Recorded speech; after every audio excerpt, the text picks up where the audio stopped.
ఓం నమ శివాయ నమ. ఓం శ్రీ మాత్రే నమ. శ్రీ వనదుర్గాయ నమ. పరబ్రహ్మ పరమాత్మనమా జగత్తుత్పత్తి స్థితి ఫలయ బ్రహ్మహరి హరాయ త్రిగుణాత్మ్య సర్వగతిగామి దశ దత్తాత్రేయ నమసంతిని సిద్ధి కురు కురు కురు స్వ కుర్రో కుర్రు కొండ దేవత అమ్మ పలుకు, జగతమ్మ పలుకు, సమ్మక్క పలుకు, సారలమ్మ పలుకు, వనదేవత పలుకు, జాయ కొండ దేవత పలుకు. ప్రజలందరికీ నమస్కారము. 2026 ఆగస్టు నెల 12 రాశుల్లో ఉండవలసిన వాళ్ళందరికీ మరి వాళ్ళ స్థితిగతులు ఎలా ఉన్నాయి, వాళ్ళ యోగ నక్షత్రం ఎలా ఉంది, మరి చాలామందికి రాశి ఫలాల గురించి కొంతమందికే తెలుసు, కొంతమందికి వాళ్ళ పేరు బలాన్ని బట్టి ఆలోచన చేస్తుంటారు. కొంతమంది వాళ్ళు పుట్టిన తారీఖు, పుట్టిన సమయాన్ని బట్టి వాళ్ళకి ఏ నక్షత్రం వస్తుంది, ఆ నక్షత్రం దగ్గ ఏ రాశి వస్తుంది అనేది కొంతమందికి తెలుసుకుంటారు. కొంతమంది పెద్దవాళ్ళు వాళ్ళకి తెలియకోకుండా పెద్దవాళ్ళు పేరు పెట్టేస్తారు. ఎందుకంటే వాళ్ళ గడియలు టయాలు చూసుకోకోకుండా నామకరణం అనేది చెప్తారు.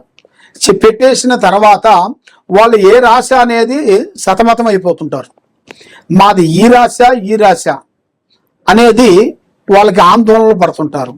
కాబట్టి మీరు అలాగ ఆందోళన పడాల్సిన పనేం లేదు.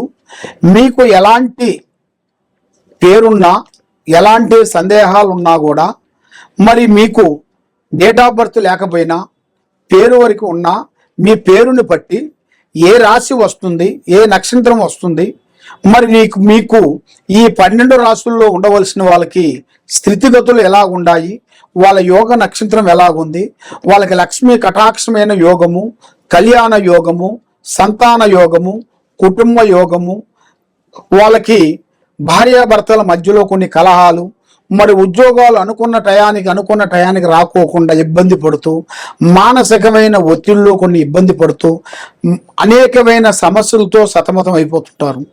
కాబట్టి మీకు ఎలాంటి సమస్యలు కానీ, ఎలాంటి ఇబ్బంది కానీ ఉన్నా కూడా తప్పకుండా మమ్మల్ని ఒక్కసారి సంప్రదించినట్టుగైతే మీలో ఏముంది, మీ జాతకాన్ని బట్టి ఏం జరుగుతుంది అనేది గవ్వలం వేసేసి గవ్వల ప్రకారంగా ఈ నెలలో ఈ రాశిలో మీకు ఏ కలిసి వస్తుంది, ఏది మీకు కలిసి రావదు అనేది మేము అన్ని చూసి సెట్ చేసి మీకు అన్ని విషయాలు చూసి చెప్పగలుగుతాం. ఓం నమ శివాయ నమ. తదుపరి రాశి సింహరాశి. ఈ సింహరాశి మరి ఆగస్టు నెల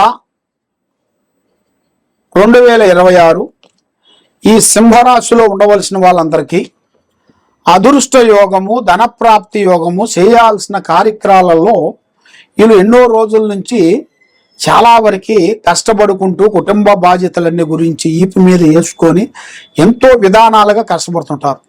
కానీ ఏ విషయమైనా కానీ వీళ్ళకి మనసులో మాట దాగదు. ఏ విషయమే కానీ, ఏ మాట అయినా కానీ ఓపెన్గా మాట్లాడుతుంటారు. ఎవరు వచ్చినా కూడా వీళ్ళు పెద్ద లెక్క చేయరు. ఎందుకంటే వీళ్ళు మాట విధానము కొంచెం స్పీడ్గా ఉంటుంది. ఆ స్పీడు వల్ల వీళ్ళకి లేనిపోయిన దాంట్లో వీళ్ళు ఇరక్కబోతుంటారు. లేనిపోయిన సమస్యలు తెచ్చుకోవటం కానీ, మనశ్శాంతి లేకోకుండా మానసికంగా ఒత్తిళ్లు కొన్ని ఎక్కువగా ఉంటాయి. కాబట్టి ఎక్కువగా రుణ బాధల గురించి ఎక్కువగా బాధపడుతుంటారు. అన్నదమ్ముల గురించి కానీ, అక్కజెల్లెల గురించి కానీ, కొడుకుల గురించి, కూతుర్ల గురించి, బిడ్డల గురించి, కుటుంబాన్ని ఏదో ఒక విధంగా పైకి తేవాలి, వీళ్ళు ఒక పెద్ద స్థాయికి రావాలి అని ఆదుర్త ఎక్కువగా పడుతుంటారు. కాబట్టి వీళ్ళ ఆదుర్త వల్ల వీళ్ళకి చాలా నష్టాలు జరుగుతుంటాయి. కాబట్టి ఆ ఆదుర్తని వీళ్ళు చాలా వరకు తగ్గించుకోవాలి. మరి తొందరపాటు వల్ల ఎన్నో నష్టాలు, ఎన్నో ఇబ్బందులు ఎదురొచ్చే మార్గాలు కూడా చాలా వరకు కనబడుతున్నాయి. మరి ఈ సింహరాశి వాళ్ళకి ఈ నెలలో వీళ్ళకి అద్భుతంగా ఒక స్త్రీ నుంచి అదృష్ట యోగం రాబోతుంది. వీళ్ళు ఊహించని అదృష్ట యోగం. ఆ స్త్రీ వల్ల లక్ష్మీ కటాక్షం అనేది వీళ్ళ చేతులు నిలబడుతుంది. కొత్త వ్యాపారాలు, కొత్త బిజినెస్లు, కొన్ని మార్పులు కొన్ని జరగబోతున్నాయి. మరి విద్యా రంగంలో చూసుకుంటే మంచి విద్య, దాంతో పాటు తెలివితేటలతో పాటు వాళ్ళ ఉద్యోగ విశేషాల్లో కూడా అనుకున్న ఉద్యోగం అనేది వీళ్ళకి తప్పకుండా 100% సక్సెస్ అయ్యే మార్గాలు కూడా చాలా వరకు కనబడుతున్నాయి. మరి వీళ్ళు చేయాల్సిన కొన్ని పనులు చేతికాడుకు వచ్చినాయి, కొన్ని బ్రేక్ అయిపోతుంటాయి. మరి అది ఎందువల్ల అవుతున్నాయి అంటే వీళ్ళ మీద ఉండాల్సిన శని గ్రహాలు ఎక్కువగా కనబడుతుంటాయి. అంటే నవగ్రహాలు 9 నవగ్రహాలు తిరుగుతుంటాయి వీళ్ళ మీద. ఈ 9 నవగ్రహాల వల్ల ఏమవుతుంటుందంటే వీళ్ళు ఎంత సంపాదించు ఎంత చేయి తెల్లాడతాలుగా ₹1 ఉండదు. ₹1,00,00,000 సంపాదించినా తెల్లాడతాలుగా ₹1 ఉండదు. ఎందువల్ల? వాళ్ళ మీద ఉండాల్సిన గ్రహ ప్రభావము, దోష ప్రభావం వలన దిష్టి ప్రభావం ఎక్కువగా పడుతుంది. ఎక్కువ శాతం ఈ సింహరాశి వాళ్ళు ఏదైనా సరే కొంచెం రిచ్గా ఉంటారు. అంటే ఏదైనా సరే ఉన్నదాన్ని కొంతమంది మెయింటైన్ చేసుకుంటుంటారు. కొంతమంది ఏమీ లేకపోయినా కూడా ఉన్నది అన్నట్టుగా జనాలకి అడ్వర్టైజ్మెంట్ చూపిస్తుంటారు. కాబట్టి అదే వీళ్ళు చేసే తప్పు. ఉన్నదాన్ని వీళ్ళు మెయింటైన్ చేయాలి, కానీ లేని దాని గురించి మెయింటైన్ చేసి కొన్ని ఇబ్బందుల్లో పడిపోతుంటారు. అలా చేయొద్దండి. ఏదైనా సరే చేసే ముందు కొన్ని జాగ్రత్తలు పాటించండి. ఆ జాగ్రత్తలు మీరు కొన్ని పాటించినట్టుకైతే మీకు 100% మీకు మంచి లైఫ్ అనేది కొంచెం రాబోతుంది. ఈ సింహరాశి వాళ్ళు మెయిన్గా అదృష్ట బలాన్ని పెట్టుకొని చూసుకుంటే ఈ నెలలో వీళ్ళకి 21, 22, 23 తారీఖులలో వీళ్ళకి అద్భుతమైన విజయాలు, కొత్త కార్యక్రమాలు, ఉద్యోగ విశేషాలు కానీ, ప్రయాణాలు కానీ, విదేశాల ప్రయాణాలు, దూర ప్రయాణాలు కానీ వీళ్ళకి అనుకోకుండా ఎదురొచ్చే మార్గాలు కూడా చాలా వరకు కనబడుతున్నాయి. కానీ వీళ్ళు ఊహించరు. అనుకోకుండా అకస్మాత్తుగా ధనప్రాప్తి యోగం అనేది రాబోతుంది. అది రజకేశ్వర యోగం అంటారు. ఆ రజకేశ్వర యోగములు అనేది ఆ అదృష్ట గడియలకి రాబోతుంది. ఆ వచ్చిన టైంలో వీళ్ళు కొంచెం స్టాండర్డ్గా నిలబడినట్టుకైతే ఎంతలా కొండనైనా కూడా పిండి చేయగలుగుతారు. అంత దమ్ము కలిగిన వాళ్ళు, అంత పవర్ఫుల్ అయిన రాశి ఇది.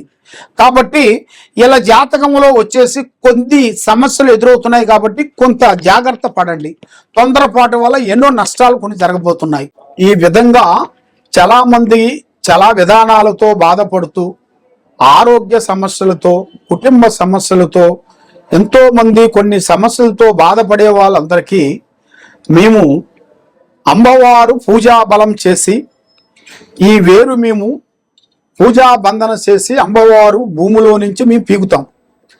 ఈ భూమిలో నుంచి మేము పీకేటప్పుడు దీనికి పసుపు కుంకుమ వేసేసి అమ్మవారు మంత్రాన్ని చదివి మేము తీస్తాం. ఇది సభకట్టు వేరు. అంటే నరదిష్టి లేకోకుండా, ఆరోగ్యం బాగుండేట్టుగా, మనశ్శాంతి ఉండేట్టుగా, కుటుంబంలో ఎలాంటి సమస్యలున్నా, ఎలాంటి ఇబ్బందులు పడుతున్నా ఇది అమ్మవారు పూజా బంధన చేసి మేము ఇది వేరుని తీసి చాలామంది ప్రజలకి, ఎంతోమంది ప్రజలకి మేము ఇచ్చాము. గత 30 సంవత్సరాల నుంచి వచ్చిన మా దగ్గర ఉన్న భక్తులందరికీ ఈ వేరు ఇచ్చి మేము అమ్మవారు పూజా బలం చేసిన దాని వల్ల ఎంతోమంది గొప్పవాళ్ళు అయిపోయి కుబేరులు అయిపోయారు. కాబట్టి తప్పకుండా మీరు మా దగ్గరికి మీరు వచ్చి ఈ వేరు మీరు తీసుకొని వెళ్ళినట్టుగైతే మీ కుటుంబంలో ఎలాంటి సమస్యలు కూడా తీరిపోతాయి. ఈ వేరుని మీరు తెల్లగుడ్డలేసి పసుపు కుంకుమ వేసి ఇంటికి కట్టుకోవాలి. ఈ వేరు వల్ల మీకు అష్టౌశ్వర్యాలు, భాగ్యభోగాలు, మనశ్శాంతి ప్రాప్తి కలుగుతాయి. కాబట్టి మాది ఇక్కడ దిల్సుఖ్ నగరు సాయిబాబా గుడి ఎదురుగా శ్రీ సమ్మక్క సారలమ్మ మహాశక్తి పీఠం. తప్పకుండా మీరు మా దగ్గరికి వచ్చి వేరు తీసుకొని వెళ్ళినట్టయితే మీకు అన్ని పనులు విజయవంతం అవుతాయి. లేదు మీరు ఎక్కడో నుంచి ఫోన్లు చేసి వేరే ఊరు నుంచి మీరు ఉన్నారనుకోండి, మరి మీరు మాకు ఫోన్ చేసి గురువుగారు మీ వేరుని మాకు కావాలంటే ఈ వేరుని మేము కొరియర్ ద్వారాగా మేము పంపించగలుగుతాం. మీకు ఎలాంటి సందేహాలు ఉన్నా కూడా ఈ కింద ఉండాల్సిన నెంబర్కి మాకు సంప్రదించండి. మీ ఇంట్లో ఏముంది, మీ ఒంట్లో ఏముంది, మీ మీద ఏముంది, ఎలాంటి గ్రహాలు ఉన్నాయి, మరి మీకు ఎలాంటి ప్రాబ్లం జరుగుతుంది, ఎవరు మీకు చేతబడి చేస్తున్నారు, ఎవరు మీకు బాలావతి చేస్తున్నారు, మరి మీకు అబ్బాయిలు కానీ అమ్మాయిలు కానీ చదువులలో బ్రేక్ అయిపోతున్నారు, వాళ్ళ విద్యలో వ్యాపారాల్లో ఇబ్బందిగా కలుగుతుంది, మరి ఇలాగ అయిన వాళ్ళకి ఏ సమస్యలతో బాధపడుతున్నారో తప్పకుండా వాళ్ళ సమస్యలు మొత్తం మేము చూసి ఎలాంటి పరిష్కారం, ఎలాంటి సమస్యకైనా కూడా పరిష్కారం మన దగ్గర దొరుకుతుంది. ఈ కింద ఉండాల్సిన నెంబర్కి సంప్రదించండి. సర్వో జనా సుఖినో భవంతు. ఓం నమః శివాయ నమః.